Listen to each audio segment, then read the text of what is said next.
नमस्कार ओडिया घर स्वाद चैनल को आपण मानक बहुत बहुत स्वागत। आज आम कंचा आंब चटनी प्रस्तुत करवा। यह आपण भात सहित साइड डिश आकार खाईपर नचेत ब्रेड रे व्यवहार करी सैंडविच प्रस्तुत करें। आउ यह छणाछणी स्नैक्स सहित सर्व कर खाईपर।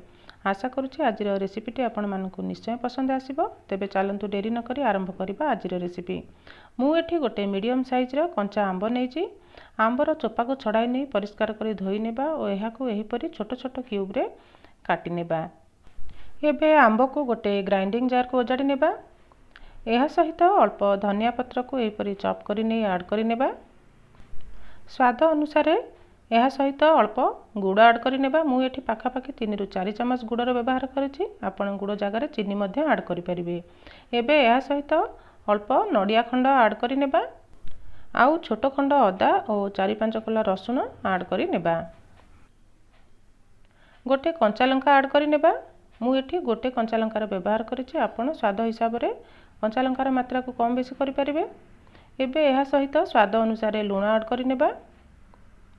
यह सहित अल्प पानी ऐड कर नेबा और यह को चिकन करी ग्राइंड कर नेबा। वर्तमान मु यह को भल भाव में चिकन करी ग्राइंड कर नहीं आपण मैंने देखिपे। आंब चटनी प्रस्तुत हो जाइए। एबे यह को गोटे सर्विंग बाउल को बाहर कर नेबा। सो फ्रेंड्स प्रस्तुत हो जाइए आमर चटपटा कंचा आंब चटनी।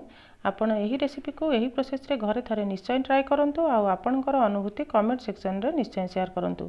रेसिपी पसंद आसीथिले वीडियो को गोटे गोटे लाइक देबा को जमारू भी भूलंतु नहीं। आउ वीडियो को आपनकर फ्रेंड्स मानक सहित निश्चय शेयर करंतु। पुणी थरे देखा हबा आउ एक नुआ रेसिपी सहित। से पर्यंत bye bye. Thanks for watching. जय जगन्नाथ।